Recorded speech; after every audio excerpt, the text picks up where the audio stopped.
Voilà, oui, Saint-Esprit, nous te donnons cet enseignement.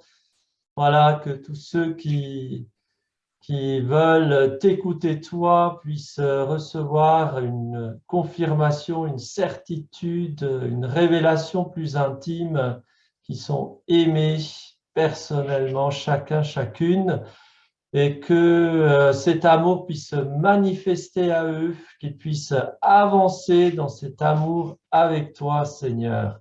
Gloire à toi, Seigneur. Amen. Amen. Alors voilà, donc merci, je suis honoré d'avoir été invité à vous faire un enseignement sur cet amour personnel du Seigneur pour chacun de nous. Dieu t'aime personnellement. Nous le savons, nous les croyons, parce que c'est révélé. Ça a été révélé de multiples manières dans la Bible que Dieu nous aime chacun. Je nous rappelle cette parole du prophète Isaïe, Isaïe 43, 1 suivant. Ainsi parle le Seigneur, celui qui t'a créé, celui qui t'a formé, Jacob, Israël. Ne crains rien, car je te rachète. Je t'appelle par ton nom, tu es à moi. Je t'appelle par ton nom, tu es à moi. Si tu traverses les eaux, je suis avec toi. Les fleuves, ils ne te submergeront pas. Si tu marches à travers le feu, tu ne seras point brûlé. La flamme ne t'embrasera pas, car je suis le Seigneur ton Dieu, le Saint d'Israël, ton Sauveur. Je donne l'Égypte pour ta rançon, l'Éthiopie et Saba à ta place. Parce que tu as du prix à mes yeux et je t'aime. Mm. Oui, tu as du prix à mes yeux et je t'aime. Je donnerai des pays à ta place et des peuples pour ta vie. C'est Mm. le Seigneur lui-même qui te parle, mon frère, ma sœur, et qui te dit qu'il sera toujours avec toi. Je serai avec toi, je suis avec toi, je t'appelle par ton nom, tu es à moi, tu as du prix à mes yeux et je t'aime.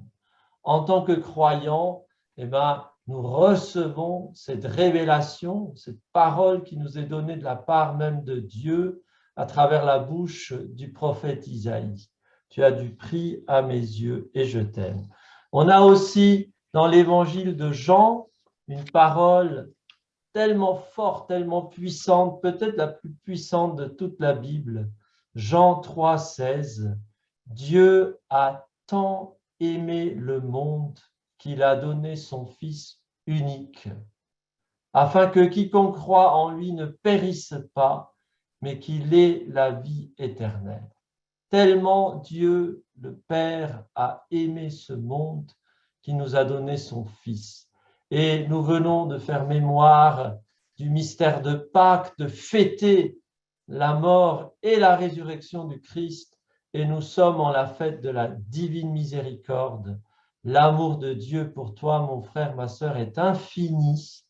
Il est tellement puissant qu'il a voulu le prouver, qu'il a voulu le manifester en te donnant son Fils unique, son Fils bien-aimé, chéri, Jésus-Christ. Il te l'a donné, il te l'a livré entre tes mains. Il est à toi. Tu es à Dieu et Dieu est à toi. Voilà comment Dieu nous aime dans un amour absolument incroyable. Et justement, notre défi, c'est d'y croire. Alors intellectuellement, c'est relativement facile à admettre. On l'a lu, on l'a entendu, d'accord, Dieu m'aime, on l'a déjà entendu 1000 fois. Est-ce que c'est descendu dans ton cœur? Est-ce qu'aujourd'hui, tu te sens aimé de Dieu tendrement, miséricordieusement, avec délicatesse? Est-ce que tu te sens aimé de Dieu? Est-ce que tu te sens le bien-aimé, la bien-aimée de ton Seigneur? Alors c'est là que ça doit descendre de plus en plus profondément en nous pour nous transformer complètement, pour que nous-mêmes, nous devenions amour. Voilà, donc c'est pas si simple que ça de le laisser quand même pénétrer en nous jusque dans toutes nos couches, dans toute notre histoire, hein, dans tout ce que nous sommes, pour que chaque cellule en nous, chaque souvenir, chaque mémoire en nous sache pertinemment, avec certitude, que je suis aimé tendrement, puissamment par le Seigneur. Parce que parfois, on se juge indigne de l'amour de Dieu. Nous-mêmes, on a parfois un regard assez négatif sur nous-mêmes. Et du coup, on se dit, Dieu doit être assez triste en me voyant et peut-être même qu'il n'a pas envie de me regarder parce que moi, je n'ai pas envie de me regarder, parce que moi, je me vois sale, je me sens indigne de l'amour de Dieu. Et c'est là qu'on doit se rappeler que cet amour de Dieu, il est totalement gratuit, il est immérité de notre part. Tu ne le mérites pas, tu ne dois pas l'acheter, il est gratuit. Vous tous qui n'avez pas d'argent, venez, dit le prophète Isaïe, et participez à un festin gratuitement, sans rien payer. Donc l'amour de Dieu, il est gratuit et il est pour toi, mon frère, ma sœur. On voit ça dans Éphésiens 2, hein, ce qu'on appelle l'hymne aux Éphésiens. Éphésiens chapitre 2e, je vais lire à partir du verset 4. « Mais Dieu, qui est riche en miséricorde, poussé par la grande charité dont il nous a aimés, poussé par le grand amour dont il t'a aimé, et alors que nous étions morts par nos péchés, nous a rendu la vie avec le Christ, car c'est par grâce que vous êtes sauvés. Il nous a ressuscités avec lui et nous a fait asseoir dans les cieux avec lui et par lui le Christ Jésus. Alors que tu étais, alors que moi j'étais mort par mon péché, Dieu m'a aimé d'un amour gratuit à cause de la richesse de sa miséricorde, à cause de son grand amour, poussé par son grand amour. Et il nous a rendu la vie avec le Christ, qui est mort pour nos péchés, et il nous a ressuscités avec lui, et il nous a fait asseoir dans les cieux avec lui et par lui. Quelque part, Paul nous invite à penser, à considérer que nous sommes morts au péché et que nous sommes vivants pour Dieu dans le Christ Jésus. Il faut le penser, il faut le dire, il faut le considérer. Mon frère, ma sœur, tu es mort, tu es morte au péché. Et même si à tes yeux, le péché a peut-être encore de la place dans ta vie, tu es morte, tu es mort au péché. Et tu es vivant, tu es vivante pour Dieu dans le Christ Jésus. Et tu es déjà assis dans le Christ à la droite du Père. Tu es déjà ressuscité avec le Christ. On doit déjà commencer à le considérer, à le penser, à l'affirmer. Il faut que ce soit déjà dans notre pensée. Je suis mort au péché, je suis vivant pour Dieu dans le Christ Jésus. Et c'est ainsi que je pourrai accomplir les œuvres que Dieu a préparées d'avance dans le Christ Jésus afin que nous les pratiquions. Ça, c'est le verset 10, toujours Éphésiens 2, verset 10. Nous sommes en effet son ouvrage à lui, créé dans le Christ Jésus en vue des bonnes œuvres que Dieu nous a préparées d'avance afin que nous les pratiquions. Donc, très important, c'est vraiment à rappeler constamment, à graver dans ton esprit, d'abord, je reçois gratuitement, sans mérite de ma part, alors que j'étais mort et dans le péché, je reçois l'amour inconditionnel de Dieu pour moi dans le Christ Jésus. Et en Jésus, je suis mort au péché et je suis ressuscité. Et là, je vais pouvoir commencer, parce qu'il me donne son Esprit Saint, à accomplir des œuvres que Dieu a préparées dans sa bonté, dans sa providence, pour que je puisse les pratiquer. Parfois, nous, on est dans la logique inverse. On voudrait d'abord faire des bonnes œuvres pour mériter l'amour de Dieu. Et on considère que tant que j'arrive pas à faire les choses parfaitement et bien comme il faut, Dieu ne peut pas m'aimer. Ça, c'est faux. C'est à bannir de notre esprit une fois pour toutes. Jésus est mort pour moi sur la croix alors que j'étais dans le péché. Il est mort pour toi alors que tu étais dans le péché. Et il t'aime tellement qu'il se donne tout entier à toi. Reçois-le. Alors que tu t'en sens pas digne, reçois-le, reçois sa présence, reçois son amour. Et une fois que tu es rempli de sa présence, tu vas accomplir ces œuvres bonnes que tu désires accomplir, mais tu vas les accomplir avec lui, par lui et pour lui. C'est même lui qui va les accomplir en toi. Voilà. Donc, l'amour de Dieu est gratuit, il est inconditionnel, il est irrévocable. Il n'y a pas de condition. C'est pas je t'aime si tu fais tout bien. Non, ça c'est un mensonge. L'amour ne se mérite pas, l'amour n'est pas conditionnel, il est infini.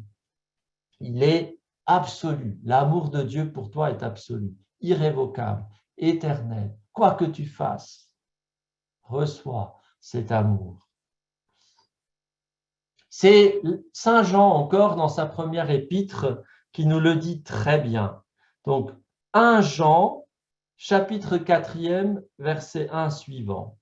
Bien-aimés, ne croyez pas à tout esprit, mais éprouvez les esprits pour savoir s'ils sont de Dieu. Car beaucoup de faux prophètes ont fait irruption dans le monde. Reconnaissez à ceci l'Esprit de Dieu.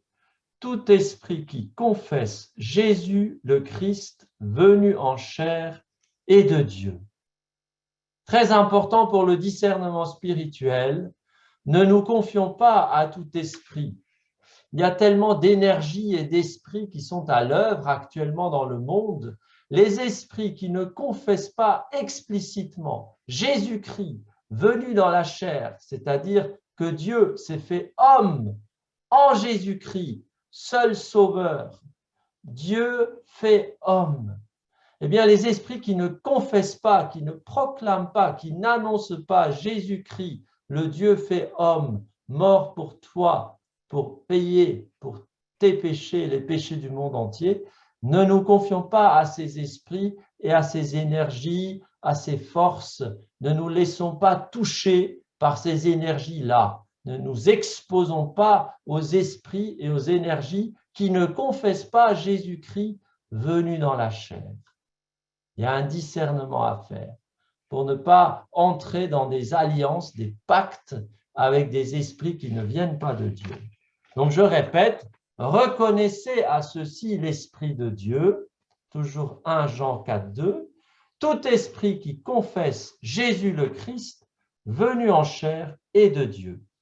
Et tout esprit qui ne confesse pas ce Jésus n'est pas de Dieu.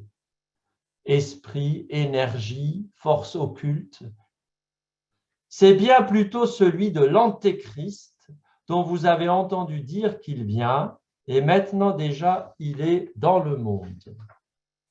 Vous, petits enfants, vous êtes de Dieu et vous les avez vaincus parce que celui qui est en vous, c'est-à-dire l'Esprit Saint, Jésus-Christ ressuscité, est plus grand que celui qui est dans le monde, Satan, le diable, le perturbateur.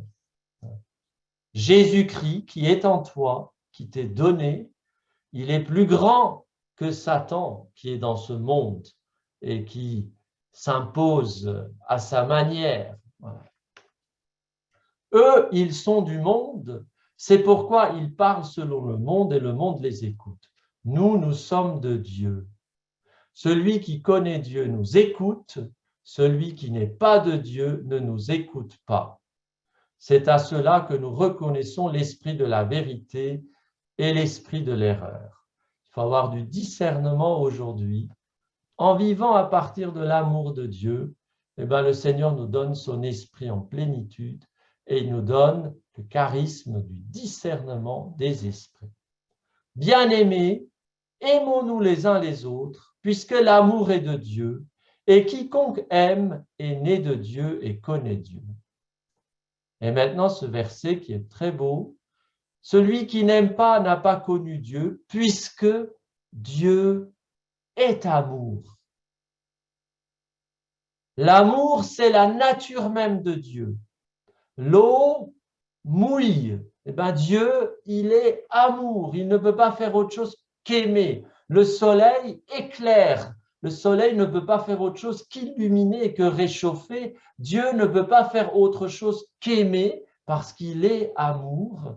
Et il voudrait que toi, tu deviennes amour à ton tour, mais par lui, avec lui et pour lui.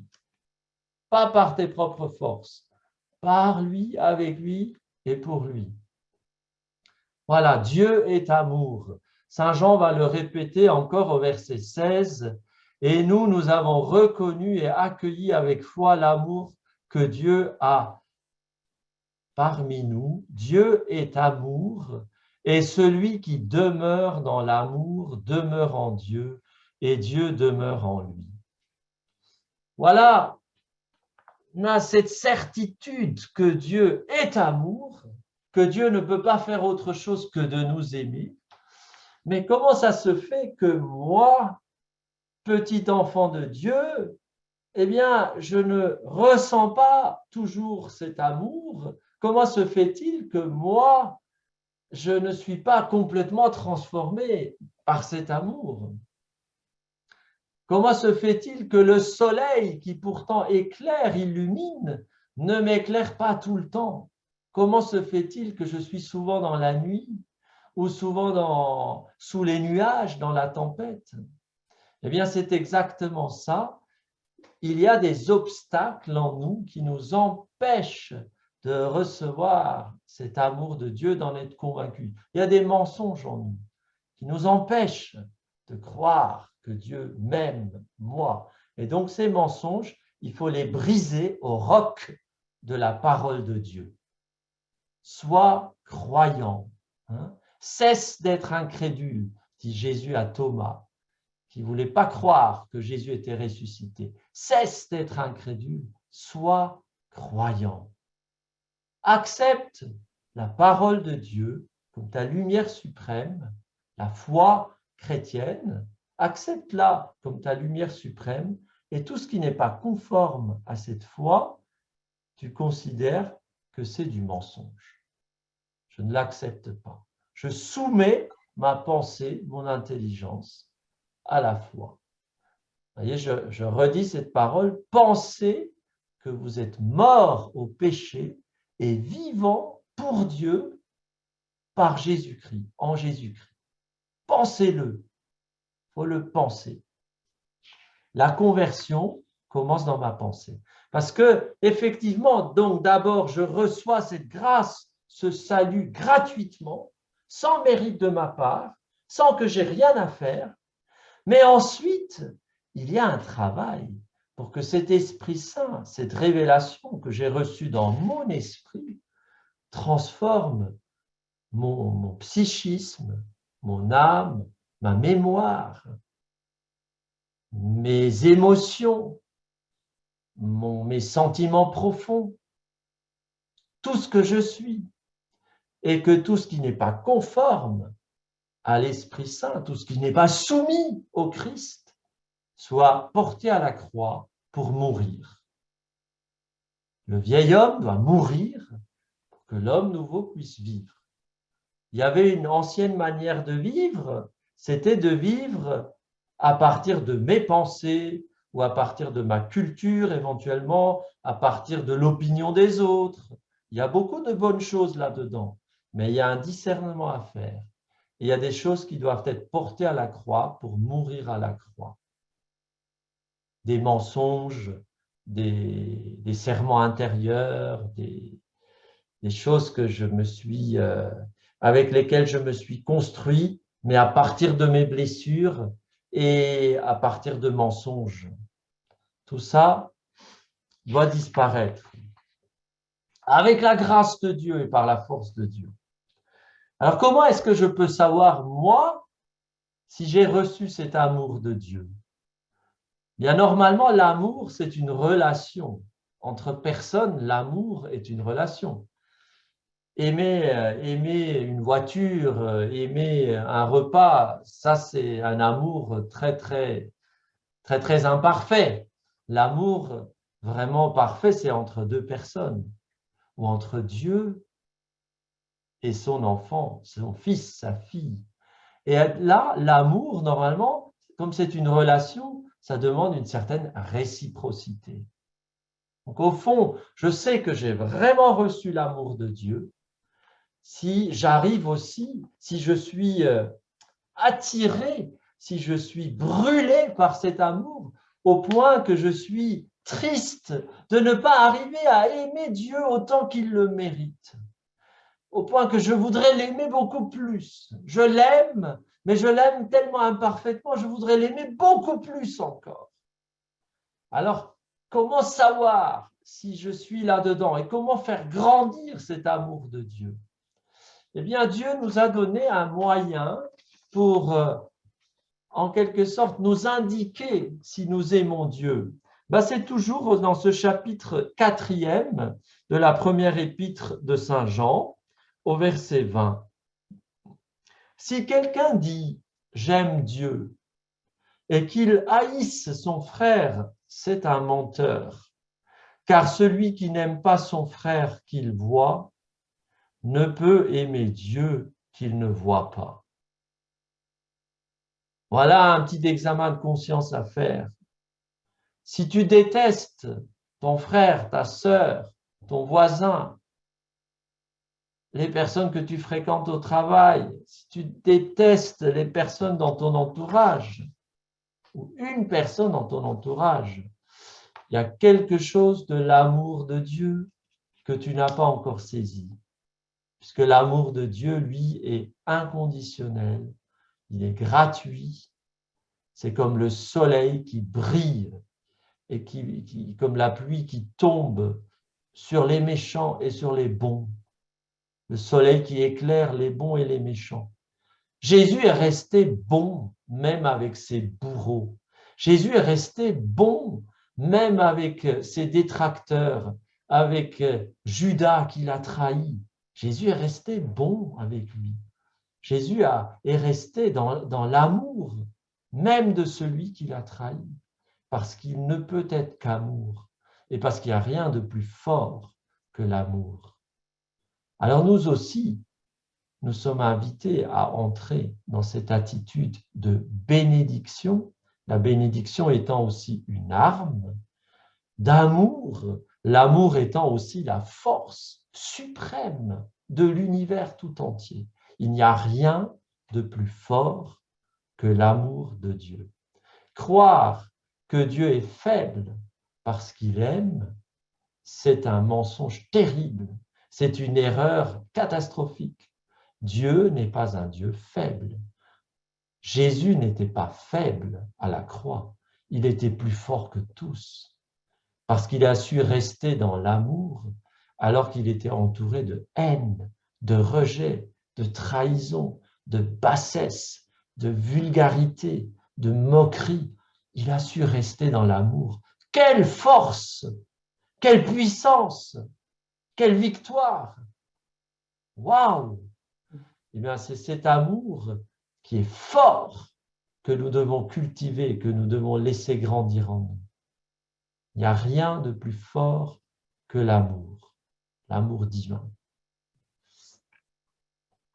Alors, donc, on a ce critère qui nous permet de voir un peu où est-ce que j'en suis dans l'amour de Dieu. C'est le critère, est-ce que dans mon cœur, je suis pardon bénédiction, bienveillance.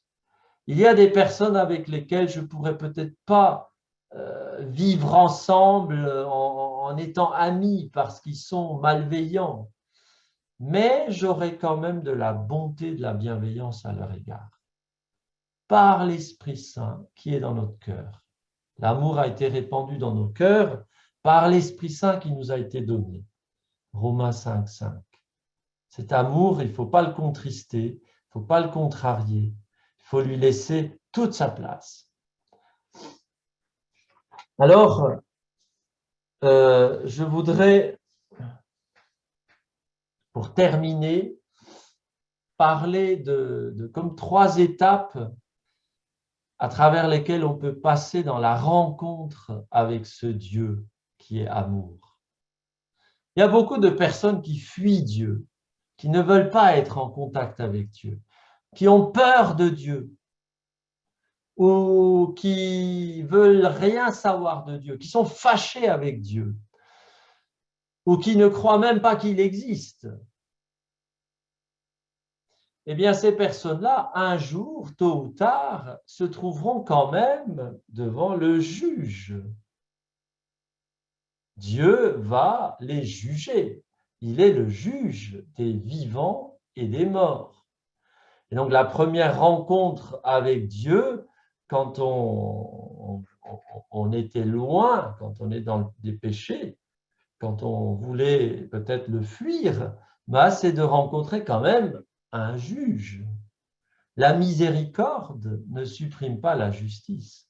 Mais justement, ce juge qui va m'inviter à m'ajuster et m'aider à m'ajuster à sa vérité, il est rempli de miséricorde. Il est toute miséricorde. Si j'accepte de venir devant le juge, il sera toute miséricorde. Mais celui qui refuse d'apparaître devant le juge, eh bien, il fera l'expérience de la justice de Dieu. Mais sachons que même le plus grand pécheur, si devant le juge, eh bien, il reconnaît son péché, s'il accepte la vérité douloureuse sur lui, il peut être sauvé de par la miséricorde de Dieu. La miséricorde de Dieu n'a pas de limite. Donc, la première manière dont on rencontre Dieu, d'une manière ou d'une autre, c'est le juge, quand même, qui met de l'ordre, qui met les points sur les i, qui dit la vérité, qui donne la parole vraie. Il faut accepter cette lumière. Quand je lis la Bible, quand tu lis la Bible, mon frère et ma sœur, eh bien, la Bible, la parole de Dieu, elle nous juge. Et ça fait parfois mal. Mais il faut accepter ce jugement, cette justice, cette lumière. Et il faut la lire à l'aune de l'amour de Dieu, à la lumière de l'amour, de la tendresse infinie de Dieu pour toi.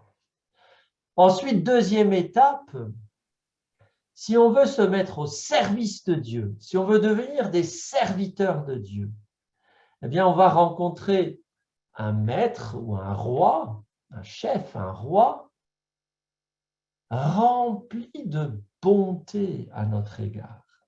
Il est bon.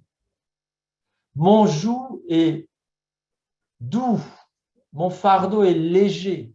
Jésus nous dit, je suis doux et humble de cœur. Venez à moi, vous tous qui peinez et ployez sous le fardeau, prenez sur vous mon joug est facile à porter, mon fardeau est léger. Ce roi, ce maître, il est d'une bonté, mais absolument surprenante, étonnante à l'égard de ses serviteurs. Alors tu vas peut-être me dire, oui, mais parfois, il nous éprouve, il peut être exigeant aussi, il peut être exigeant. Oui, mais cette exigence nous fait grandir. Cette exigence te fait avancer. Cette exigence te divinise. Fait de toi un fils, une fille de Dieu. C'est une exigence, une autorité qui te fait grandir, qui fait de toi un fils, une fille de Dieu. Alors accepte cette exigence, accepte cette dureté parfois apparente, mais ce roi, ce maître, il n'y a pas plus bon que lui. Donc ça, c'est la deuxième étape. Quand on se met vraiment à son service, le Seigneur nous manifeste quand même sa bonté. Même si parfois on traverse un désert, même si parfois on traverse des moments aussi de croix. Et c'est là qu'on arrive à la troisième étape. On découvre pas seulement un maître, un chef, un roi, on découvre l'époux.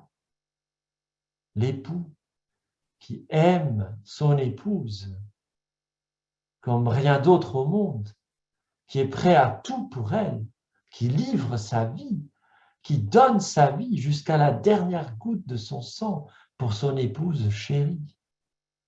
C'est le sommet de notre relation avec Dieu, cette relation intime avec Dieu, eh ben, elle peut être regardée par cette comparaison, ça reste une comparaison quand même, de l'amour entre l'époux et l'épouse, quand c'est un couple parfait.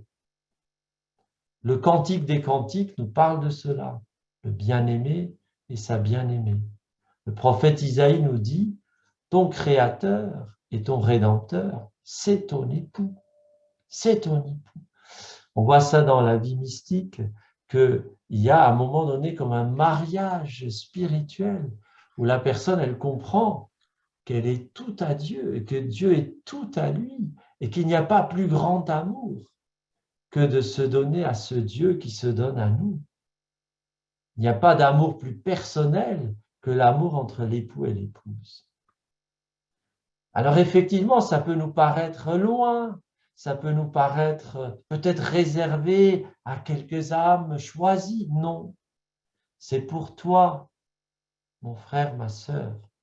Et si Dieu te dépouille, s'il t'enlève des richesses, des sécurités, s'il t'enlève peut-être des consolations, s'il te mène au désert, c'est pour t'épouser. On voit ça dans le prophète Osée. Osée qui dit, j'ai conduit mon épouse infidèle, je la conduirai au désert, et là je la séduirai de nouveau. Laisse-toi séduire par l'amour de Dieu. Laisse-toi conquérir par la tendresse de Dieu. Donc nous sommes faits pour cela, tous, tous, tous. Alors, la seule chose dont il faut être bien conscient, une chose entre autres, mais c'est peut-être la plus importante, c'est le mystère pascal. Les épousailles entre toi, mon frère, ma sœur, et Dieu se font à la croix. C'est pas très fun, c'est pas très attirant, je suis d'accord, c'est comme ça. Les épousailles, les noces de l'agneau, passent par la croix. Et à la croix, c'est un moment de tempête, c'est un moment de ténèbres, c'est un moment de désert où justement on est dépouillé de tout, comme Jésus a été dépouillé de ses vêtements. On peut croire que tout est perdu. On peut penser, toute notre rationalité nous emmènerait à penser que tout est perdu, que c'est fichu, que Dieu nous a abandonnés, que nous avons échoué, que c'est fini, que c'est l'échec. Et c'est là qu'il faut tenir fermement notre foi, notre confiance en Jésus. Jésus, j'ai confiance en toi. Il faut s'accrocher à la Vierge Marie, qui est la première et la plus parfaite de toutes les épouses de l'agneau. On s'accroche à elle pour rester debout à ce moment terrible de la tempête de la croix. Alors nous avons tous des moments de tempête et de croix dans nos vies. Le monde passe aussi par des moments de tempête et de croix. Eh bien, sachons que c'est en vue des noces de l'agneau, c'est en vue de la Jérusalem céleste, c'est en vue du règne de Dieu sur cette terre, c'est en vue de la défaite complète de l'adversaire, l'antique serpent, le dragon, Satan. il va être vaincu, mais vaincu de chez vaincu. Il a déjà été vaincu à la croix, mais cette victoire de la croix va se déployer sur le monde entier d'une manière étonnante. Donc, n'ayons pas peur. N'ayons pas peur. Dieu, Jésus, a vaincu le monde. Jésus a vaincu le mal, il a vaincu Satan, il a vaincu la mort, il a vaincu ton péché, il a vaincu mon péché. Jésus est vainqueur, il est ressuscité, il est vivant. Et cette victoire va se déployer sur le monde entier. Jésus veut sauver toutes les âmes. Oui, Dieu veut sauver toutes les âmes. Mais ce salut va se présenter sous forme de croix. Mais derrière la croix, tu trouveras l'époux, le bien-aimé. Alors, voilà, Dieu t'aime personnellement, même si c'est d'une manière divine, même si c'est plus grand que ce que nous demandons, même si ça dépasse notre aspiration, parce qu'il veut non seulement te combler humainement, mais il veut te diviniser, faire de toi un fils, une fille de Dieu, qui vit du bonheur même de Dieu et qui participe à la fécondité de Dieu et qui participe à la rédemption, à l'œuvre de rédemption qu'il accomplit. Donc ça dépasse notre ambition. Dieu voit grand pour toi parce qu'il t'aime, il voit grand pour toi. Il a de l'ambition pour toi. Alors, ne doutons jamais de l'amour de Dieu pour nous. Faisons taire toute voix qui nous insinuerait que Dieu ne nous aime pas, nous, que Dieu ne peut rien faire pour toi, pour moi, que Dieu, il aime peut-être les autres ou il aime d'une manière générale, mais il ne s'occupe pas de moi. Eh bien, même si apparemment Dieu ne s'occupe pas de moi, même si apparemment il m'a abandonné, c'est faux. Dieu t'aime à la folie. Il t'aime à la folie. Dieu t'aime infiniment. Il donne son cœur pour toi. Dieu t'aime à la folie. Dieu t'aime d'une manière, tu n'as même pas idée qu'on puisse aimer de cette manière-là. C'est comme ça que Dieu t'aime. Alors moi, je demande à l'Esprit Saint qu'il te fasse toucher cet amour, qu'il te fasse sentir de plus en plus cet amour, mais surtout, surtout, surtout, que tu sois dans la foi, sûr, certain de cet amour, quoi qu'il arrive. Jésus, j'ai confiance en toi. Jésus, j'ai confiance en toi. Avec toi, je peux traverser les ravins de la mer, les ravins de la mort, le ravin de la mort. Je peux passer à travers n'importe quelle tempête avec toi, Jésus, avec toi. Amen. Amen. Oh, merci. Alors, je ne sais pas, je crois que je ne sais pas quelle heure il est. Il est 21h02. 21h02. Eh bien, est-ce que je termine par une prière peut-être? Oui, et puis après, les questions et les tests.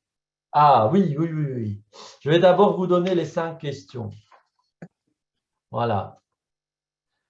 Alors, première question, à quoi ou à qui je suis le plus attaché? En dehors de Dieu, voyez, à qui je suis le plus attaché? On devrait être attaché à Dieu et quelque part presque à Dieu seul. Et on est attaché aux autres choses à cause de Dieu.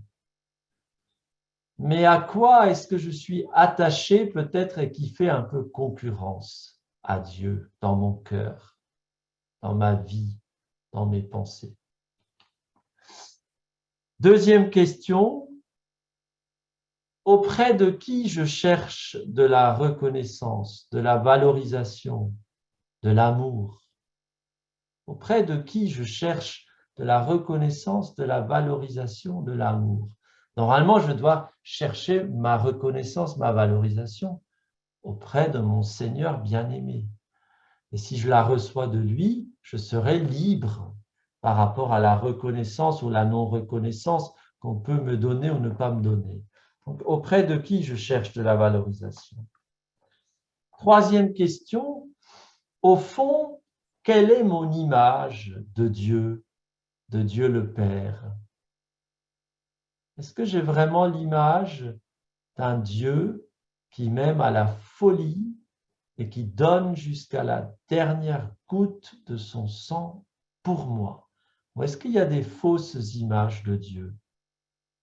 Un père absent, un père imprévisible, un père violent, un Dieu cruel, un Dieu imprévisible, voilà. Bon, voilà, quelles sont mes images de Dieu et quelles sont peut-être les fausses images dont je dois me purifier, auxquelles je dois renoncer? Quatrième question, quels sont les obstacles qui m'empêchent d'accueillir l'amour de Dieu en moi? Parfois, c'est des mensonges.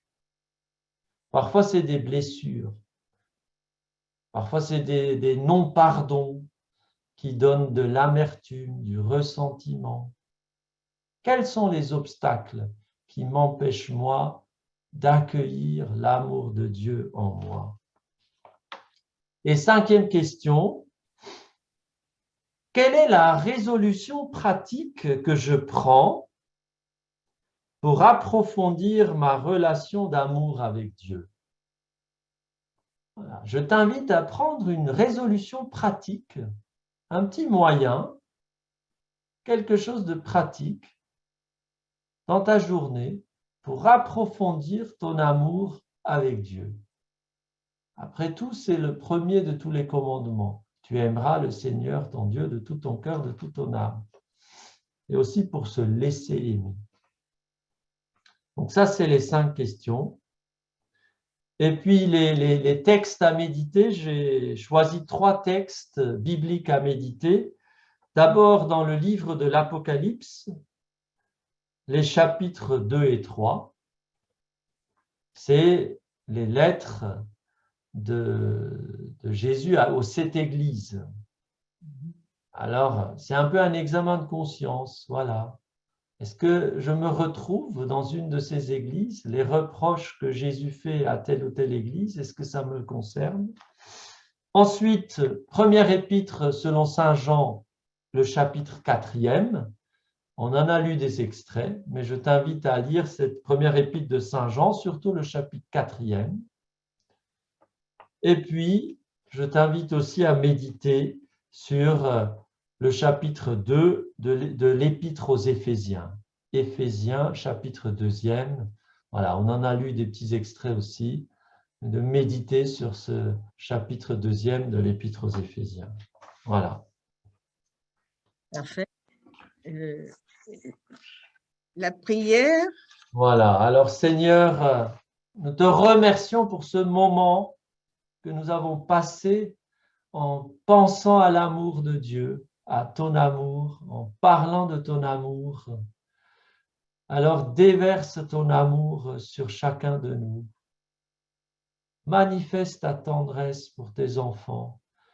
Toi qui vois combien ce monde est déchiré, combien ce monde souffre, combien tes enfants sont blessés, et toi qui veux venir à leur secours, eh bien que nos cœurs s'ouvrent à ton action consolante, consolatrice, aimante, guérissante, que nos cœurs s'ouvrent à ta présence vivifiante, ta présence de ressuscité, ta présence de sauveur, et que ce monde te connaisse, Seigneur, que la lumière soit, que ton règne vienne, que ta volonté soit faite.